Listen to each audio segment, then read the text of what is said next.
This one's called Sergeant Broughton, Spiderman and the Chip Shop.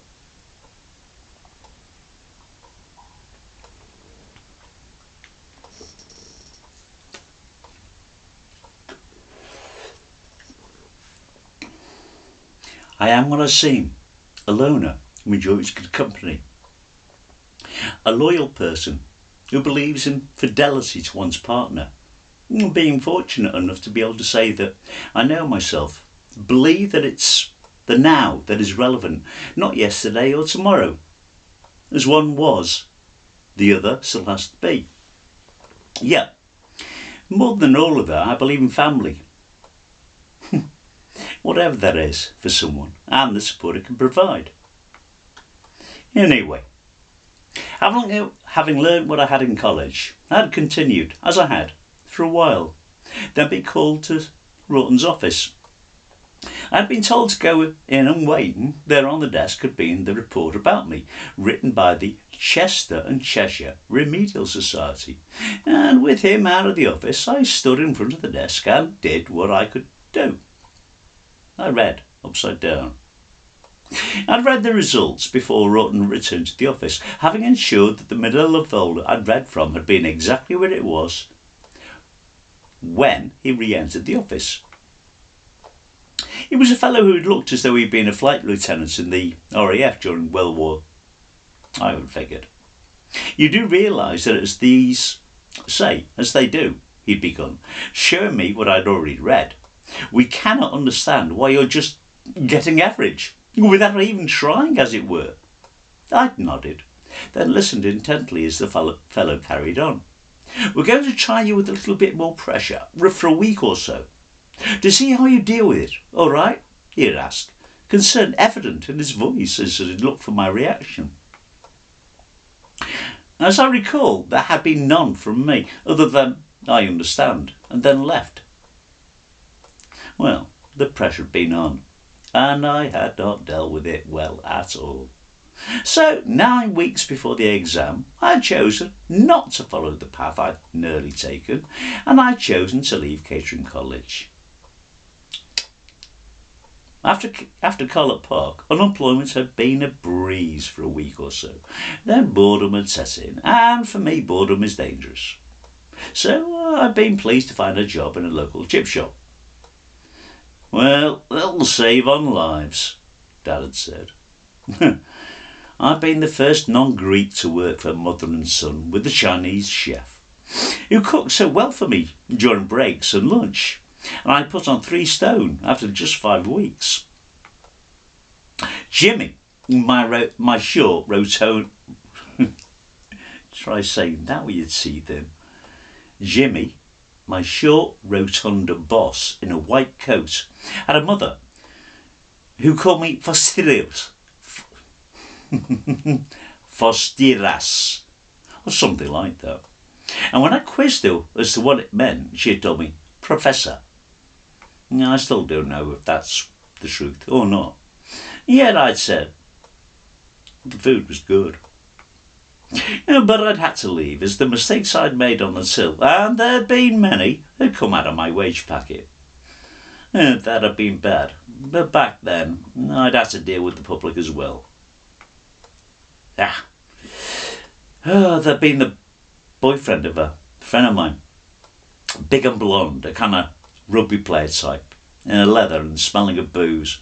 He dragged me over the counter after I tried to keep in order of the queue by reminding him, "You're not next." As I say, my retort had not gone down well. That had been the night I had opened the hatch in the metal counter at the other end of the counter from where most of the queue stood, removed my white coat, then left. Needless to say, I had to return 2 days later for my own single-breasted tweed jacket and my P45. An expensive period of unemployment An extensive period of unemployment had followed, but after proving that I wasn't colourblind, when I am, I got into the police. Now grant you, I hadn't gone into the force that I wanted, which had been Merseyside. I had gone into Greater Manchester. But before I had joined, you had to fill in forms, a lot of them. One question I had answered led to a discovery and another name and life I'd not known of. Heck, I recalled the day of induction and standing in rows outside the room where we'd had an x-ray. We'd convinced a tall black female recruit with a large throat and exquisite eyes that when the metal plate was brought to her breasts, there'd be a mild electric shock. I even recall the difficulty one lad had trying to pee into a cardboard pot for a medical, having gone before he'd arrived. It had almost been funny to watch him drink almost a jug of water before he achieved his goal, eventually. Needless to say, there had been no shock, and she had left the room with a wide smile and bright teeth, then hit each of us who had ripped her, although not too hard. I also recalled the day in the city centre, when a little old lady had walked towards me, scattering pigeons, then asked me directions. Well, forgetting that I was wearing black and silver, I suggested that she ask the policeman. I recall walking home from Manchester on that first day in uniform, talking to the fellow behind the desk. I recall travelling home from Manchester that first day in uniform, talking to the fellow behind the kiosk at Liverpool Underground. Suddenly, down the long corridor ahead of me, a group of men ran towards where we chatted.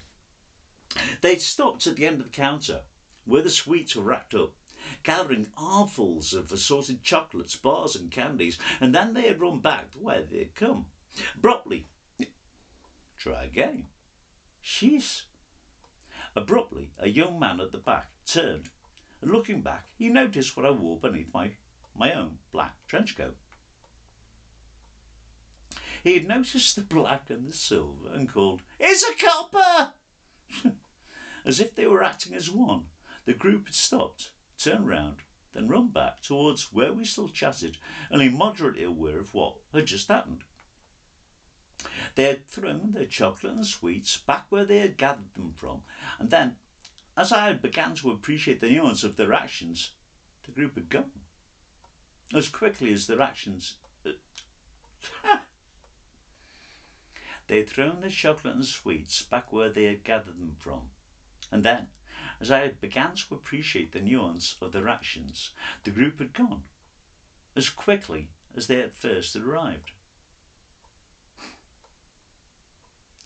Then there was the brunette sergeant at Bruges, the training centre in Warrington, in the red Baywatch-style swimsuit, who had held me against her prodigious bosom and tried to teach me to swim the police way. I hadn't done very well, and spent quite a while in the water with her holding me to her prodigious bosom as I tried to swim the police way. Aye. While training to be a constable for Greater Manchester Police, I had been stationed at Bruges, Warrington, for my police training. The reason I left was also cited as one of the reasons of the place being closed down some 20 or so years later. Students being taught the wrong things, with institutionalised racism and sexism rife.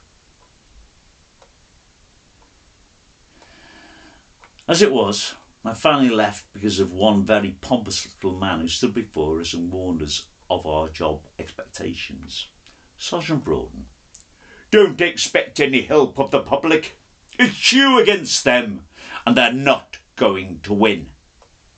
So, I left the police after 11 days.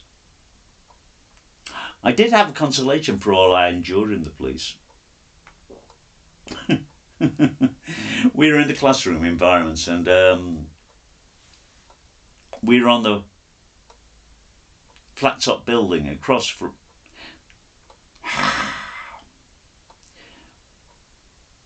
We were in the classroom environment.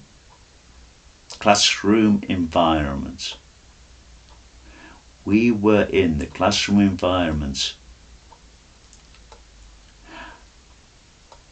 And on the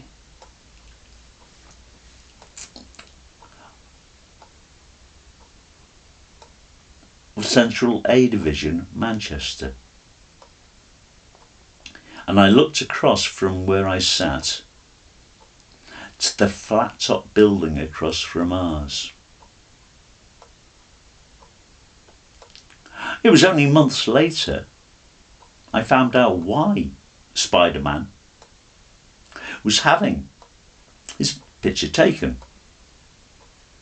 In all of the Spider-Man poses, the stereotypical ones that we all identify with. When the comic was released, it turns out that Manchester was being the backdrop for the pub. It turns out Manchester was being used as a backdrop for the publicity work, as it's one of the few cities in England with New York style buildings. And in truth, it was weird. Obviously there was a camera there somewhere, but I didn't see it. Obviously, it being of interest, all I saw was Spider-Man. And I totally tuned out that boring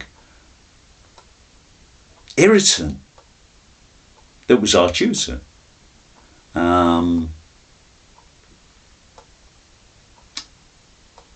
He was a bigot, and he was trying to teach us to be bigots, and I'll be honest, that wasn't of interest to me.